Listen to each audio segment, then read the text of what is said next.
Poor lost soul, may this night bless you, and may the moonlight guide your steps home. Let the sound of your existence welcome the curiosity of those hidden in the shadows. Who's there? He asks. There are a lot of words to describe me, human, but only a few could make you understand.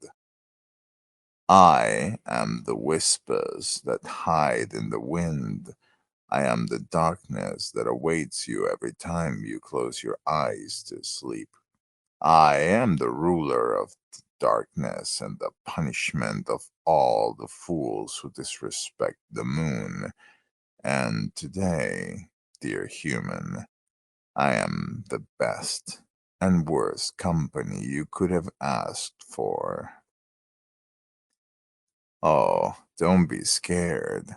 I'm not going to hurt you if you behave. Ah, how insolent. I'm not going to steal anything from you other than a little bit of your time.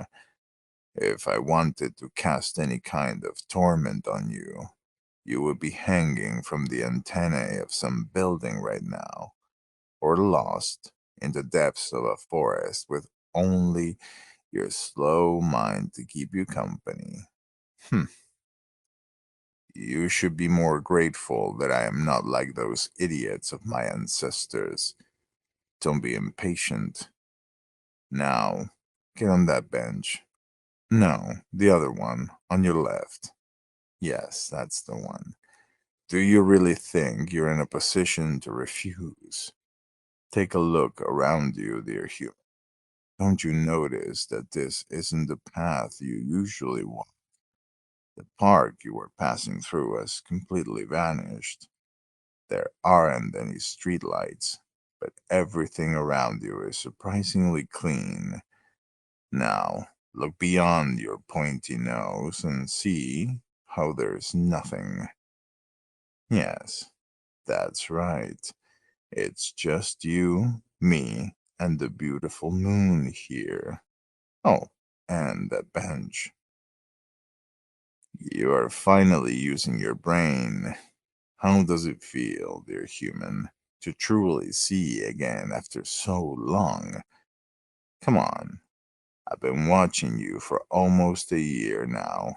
A poor, pathetic human stuck in a routine that only offers her nothing but empty sighs and boring days that seem to go on forever. It's like looking at an old painting that never had any color in it that could fade over time. You seem like just the shell of what a person should be. You're not even going to pretend to be offended. Just as I thought.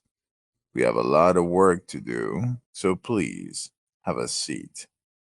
Come on, stop looking around. No one is going to interrupt us here. That's it. Hmm. This isn't going to work if you're so nervous. How about I answer 3 questions for you? Yes, I'm serious. But there goes your first question. Take your time. Who am I? I thought that was already clear, that I'm not something you can understand, but I suppose talking to the wind and the darkness isn't exactly pleasant. In that case, pooh. Now that was a really good scary face. Oh, come on. Relax. I already told you I wouldn't do anything bad to you. Beautiful. Please. Beautiful is an understatement.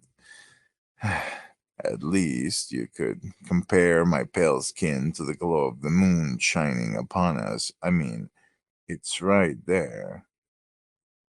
You could talk about how my crimson lips resemble the color of flesh blood, or how my eyes seem to swallow the light through these black pupils. But those would be words that, over time, have been destroyed after getting struck again and again in the throats of my spectators. Only faded letters, lacking meaning, will reach my ears.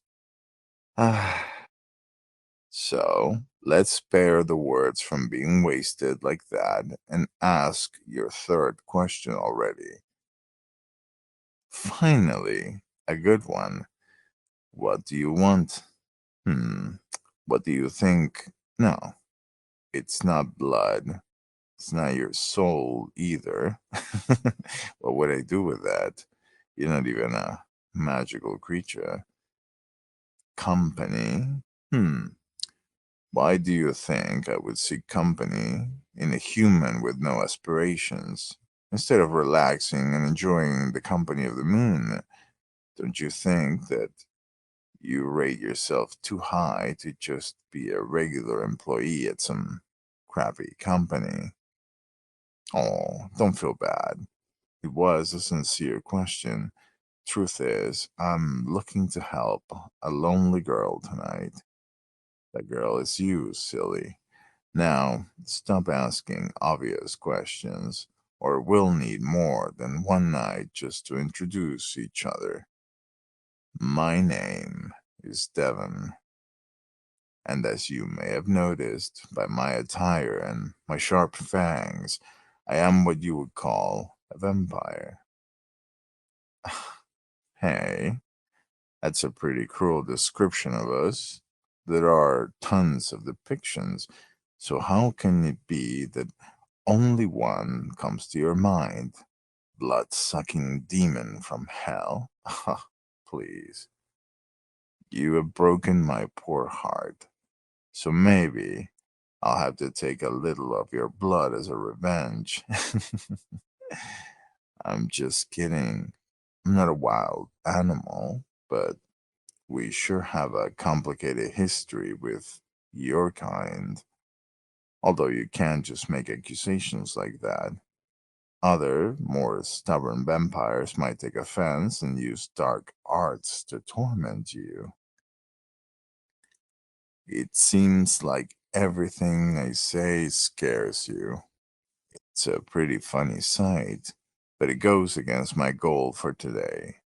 So, let me ask you, dear human, how are you feeling tonight? No, no, no, no, no. No rushed answers, no half truths. Don't forget that it's just you and me here. You don't have to worry about your family or your friends, much less about your enemies. You can talk to yourself and think of me as just a shadow with a very keen ear. Hmm, I see. No wonder you look so tired today. It sounds like it was a terrible day.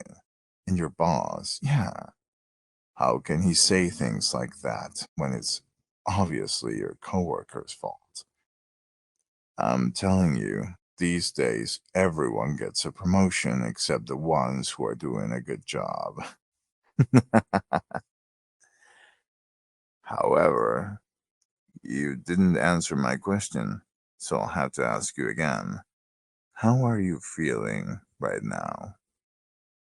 Hmm, I'll take your silence for an answer, and I'll change the question. If you had to describe your life in a single word, what word would that be? Boring. And are you satisfied with that, dear human? Or you can feel how with each passing day a part of your soul fades away.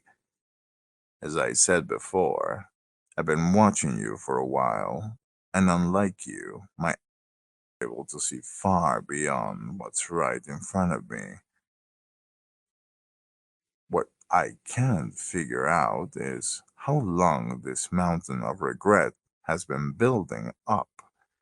Did it have something to do with your childhood? Maybe it was one of your parents' fault. Hmm.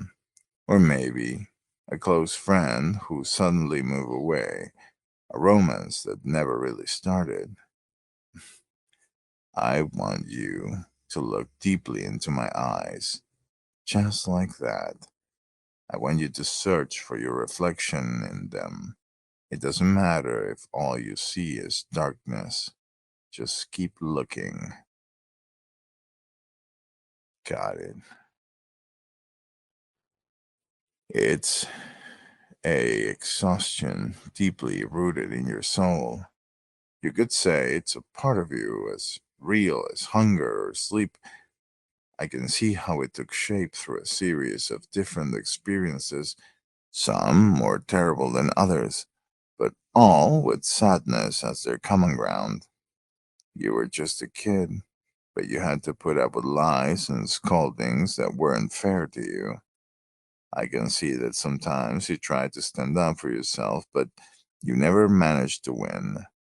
Hmm. The only way to deal with it was to learn to keep your head down and accept whatever they threw at you.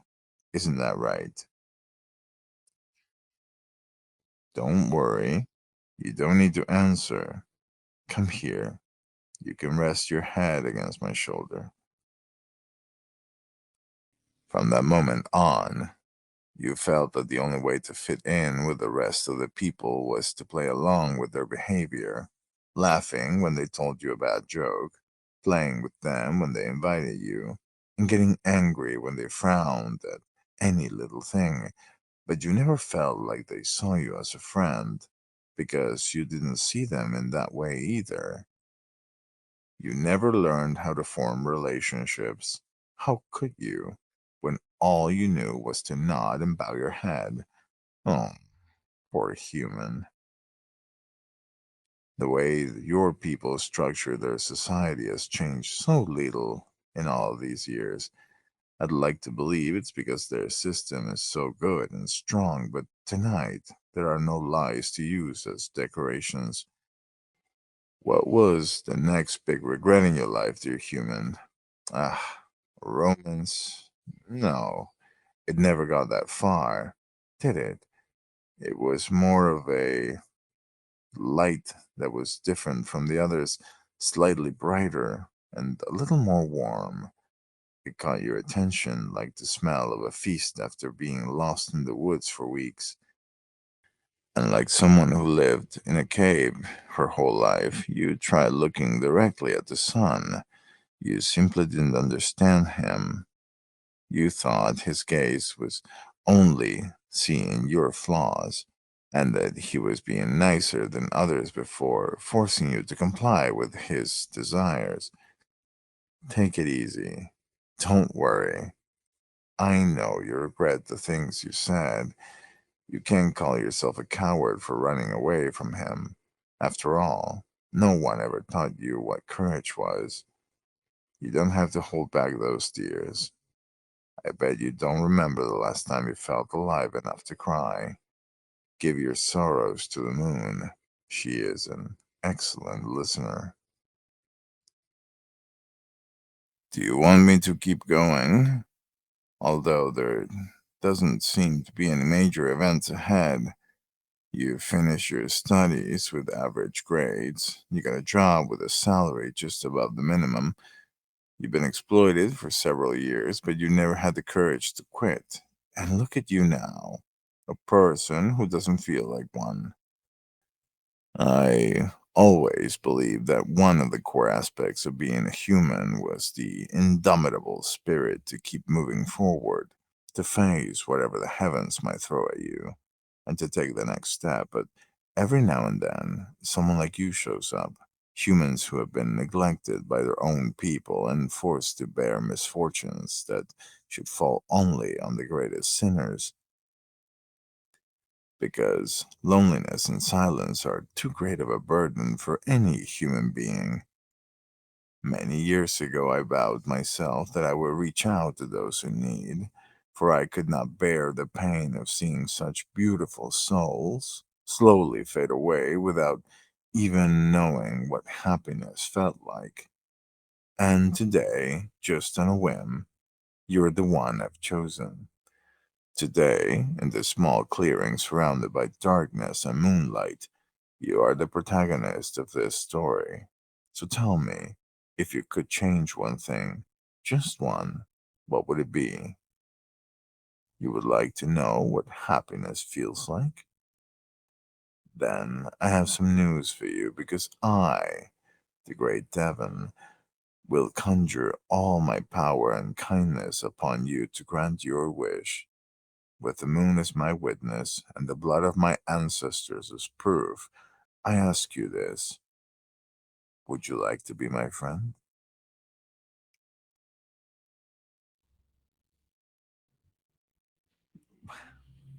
Why are you laughing? I just called upon the blood of my ancestors to make an oath and you're giggling. I can't believe it. I feel my face burning from embarrassment, almost as if my heart has started beating again, but I could say the same about you. I like that look on your face. It means it's not too late to teach you what it means to be a human. What would you like to do first, my friend? Do you want us to fly through the night sky? Would you rather I teach you the dark arts so you can move fruit with your mind? Or maybe you want me to teach you the customs of vampires? You'd rather go home and sleep. You'd rather go home and sleep. That's a wonderful decision.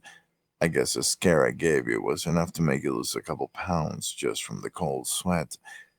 In that case, we better start walking, since your house isn't exactly close. And don't worry about tomorrow. Before I came over, I hypnotized everyone at your workplace. They think you're on vacations, paid vacations, obviously. You don't have to thank me. It would be a waste if we could only see each other at night. No, the sun isn't going to be a problem either. I'm already thinking about all the things we can do. I can show you the purple blood ice cream. We can go bother the fairies in the eastern forest. I think my family is going to throw a party soon. I have some uncles who are incredibly funny. You're going to love them. Too much? It's okay. We can just stay at your house. Maybe watch a movie. If you want, we can watch one about vampires, and I'll tell you which parts are true and which ones are nonsense. Sounds fun? Excellent. You don't have to worry. From now on, I promise your days will be much warmer, and even when the storm comes knocking at your door, I'll be there to shelter you. That is a promise. Huh? Hey, don't get carried away. It's still way too early for me to drink your blood. That is super intimate. You're right. Who knows what the future holds? But whatever may come, you won't be alone anymore, my friend. You do look lovelier with a smile on your face.